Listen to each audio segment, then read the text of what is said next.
CM అయితే బాగుంటుంది అంటారు మీరైతే? ఎవరు సీఎం అంటే మా అంతటి మేము పవన్ కళ్యాణ్ అనుకుంటున్నాం, కానీ ఉమ్మడిగా పోటీ చేస్తున్నారు కాబట్టి వాళ్ళు ముగ్గురు కలిసి అక్కడ తేల్చుకుంటారు. ఫైనల్గా గెలిచిన తర్వాత తేల్చుకుంటారు.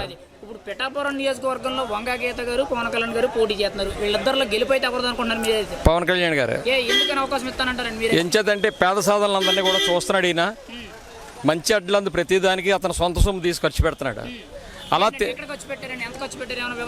రైతులకు వివరాలు ఏమీ చెప్పలేను నేను. మీడియా ద్వారాగా చూసిందే, మీరు తీసిన మీడియా ద్వారాగా మేము చూసినయే. మేము సొంతంగా మేము ఎవరో కూడా మేము తీసుకోలేదు. అయిందారా ఆయన సొంత సొమ్ము దారిపోతున్నాడు. సినీ ఫీల్డ్లో అతను కష్టపడి అతను సొంతానికి ఏం ఉంచుకోకుండా ప్రజలకు దారిపోతున్నాడు. Vasavi online services. మా వద్ద పాస్పోర్ట్ వీసా సర్వీసెస్ కలవు. వీసాలో 99% అప్రూవల్ సక్సెస్ రేట్ ఉంది. Please contact 8019482544. మరి ఇంకా అంత సొంత డబ్బు ఖర్చు పెట్టిన నిజాయితీ గల నాయకుడిని ఇంకా ప్రజలు ఆయన కొత్తగా వచ్చాడు, ఆయనకేం ఛాన్స్ ఇస్తాం, ఆయనకే ఎక్స్పీరియన్స్ లేదంటే అది చేతకంతానం. ఎంచేదంటే ఏదో ఒక వంక పెట్టాలి కాబట్టి వారి చేతకారతనం నిరూపించుకుంటున్నారు అంతే. ఇతని దగ్గర గెలవలేక చేసే మాటలన్నీ అయ్యి. మరి పవన్ కళ్యాణ్ గారు ఇక్కడ రూపాయి కూడా పంచరండి, మరి గెలుస్తాడంటారా? సొంత డబ్బులతోటి ఎవరంతటి వాళ్ళు కూలి పనులు వదిలేసుకుని ఆ రోజు వచ్చి పోటింగ్ చేస్తారు, ఖచ్చితంగా గెలిపిస్తారు. ప్రతి ఒక్కడు ప్రతి గ్రామం కూడా ఎవరంతటి వాళ్ళే సొంత సొమ్ములు తీసుకునే ఖర్చు పెడుతున్నారు తప్ప ఈయన ఏదో మందు ఇస్తాడు, బిర్యానీ ప్యాకెట్ ఇస్తాడు, అది ఇస్తాడు, ఇది ఇస్తాడు, బండికి పెట్రోల్ ఇస్తాడని ఎవడో చూస్తలేదు. ఎవడంతటాడు సొంత డబ్బులు ఖర్చు పెట్టుకుని తిరుగుతున్నారు. అదే వైఎస్ఆర్సీపీ అయితే సొంత డబ్బులు వాళ్ళ దగ్గర నిధులు ఉన్నాయి, 5 సంవత్సరాల నుంచి పోగేసుకున్న నిధులతోటి జనాలు తిప్పుకుంటున్నారు, జెండాలు ఎక్కువ కడుతున్నారు.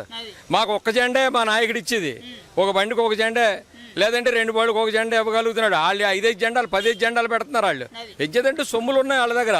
జనసేన దగ్గర సొమ్ములు లేవు, సొమ్ములు లేక డబ్బులు తక్కువ ఖర్చు పెడతారు. అందుకేంటి ఎవరంతా వాళ్ళే సొంత నిధులతోటే వర్కౌట్ చేస్తున్నారు తప్ప ఆయన ఇస్తాడో సొమ్ములు ఆయన ఇచ్చిన దానితోటే మనం తిరగాలన్న ఉద్దేశంతో ఎవరూ లేరు. ఇప్పుడు మీరు అనేటట్టు పవన్ కళ్యాణ్ దగ్గర సొమ్ములు లేవంటున్నారు కదా. ఇప్పుడు రీసెంట్ గా పవన్ కళ్యాణ్ గారు ఎలక్షన్ ఖర్చులు కూడా డబ్బులు లేకపోవడం వల్ల ఈ అటు ఇటు హెలికాప్టర్లో తిరగడానికి క్యాంపెయిన్లు వాటికి డబ్బులు లేకపోవడం వల్ల సొంత ఇల్లుని ఫామ్ హౌస్ ఆస్తులు అమ్మేసుకున్నాడు అంట, నిజమేనంటారా? అది నిజమే అంటే మేము చెప్తున్నాం కదా, మేము సొంతంగా దగ్గరుండి మేము అమ్మించలేదు. ఆయన అమ్ముకుని ఉండొచ్చు, అవసరానికి అన్ని ఇంట్లో గుట్టు పైకి చెప్తారా? మీ మీడియా ద్వారాగానే బయటకు వస్తాయి. ఇది చెప్పారు అంటే నిజం అనుకుంటున్నాం. అది ఎంతవరకు ఏంటన్నది మాకు తెలియదు, కానీ అతను సొంత సొమ్ములు తీసి ఖర్చు పెడుతున్నాడు. ఇప్పుడు చేబ్రోల్లో ఫామ్ హౌస్ ఇచ్చారు, అతను సొంత డబ్బులతో అతను ఆ ఇల్లు కాలాడు ఉట్టినే ఇచ్చాడు. అతను అది ఎవరు నమ్ముతారా? అభిమానంతో ఇచ్చాడు. అది ఎవరు కూడా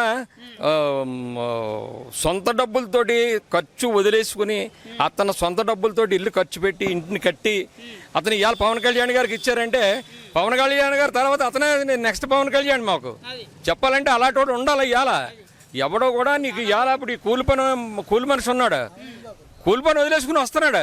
అదే వైఎస్ఆర్సీపీ వాళ్ళు అంటే ఒక 500 రూపాయలు కూలి పని, ఒక బ్రాందీ బాటిల్, ఓ పలా ప్యాకెట్, ఒక బస్సు, ప్రజల దగ్గర బస్సు తీసుకుని ఆ బస్సు అక్కడ రోడ్డు మీద పెడుతున్నారు. ప్రజలందరూ నివసిస్తున్నారు. ఆర్టీసీ కాంప్లెక్స్లోకి వెళ్ళి చూడండి ఎంతమంది కూర్చున్నారు అక్కడ, దారి లేక.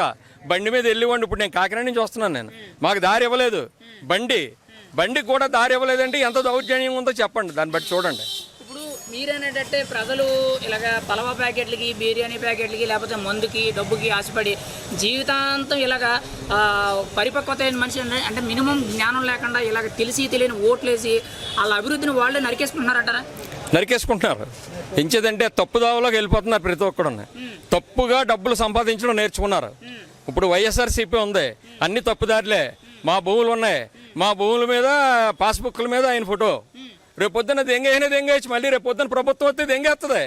మేము ఎవరిదైనా సంకనాకాలు వెళ్ళి మా భూములు కాళ్ళు ఇంటి పనులు పెంచేశారు, కరెంటు బిల్లులు పెంచేశారు.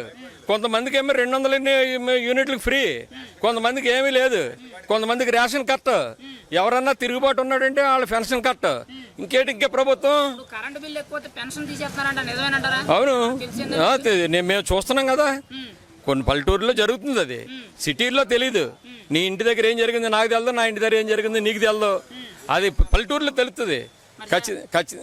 చాలా మందికి 1వ తారీఖు పొద్దున్న తలుపు కొట్టి మరి పింఛన్ ఇస్తున్నాం అంటారు. మరి కరెంటు బిల్లు ఎక్కువ పింఛన్ ఎందుకు తీసేయడం అంటారు? అది ఇవన్నీ నాటకాలండి, ఇవన్నీ షో. నేను బటన్ నొక్కేస్తున్నాను 5 సంవత్సరాల నుంచి, 5 బటన్లు నొక్కేస్తున్నాను, 5 సంవత్సరాల బటన్ ఒకసారి నొక్కేస్తున్నాను, అమ్మఒడి, తొక్కబడి, గాడిద గుడ్డిబడి ఇవన్నీ నొక్కేస్తున్నాను అంటున్నాడు. 5 సంవత్సరాలు అతను నొక్కున్నాడు. మాకు ఒకే ఒక రోజుని మే 13వ తారీఖు ఎలక్షన్ నాడు మేము ఒకే బటన్ నొక్కుతాం.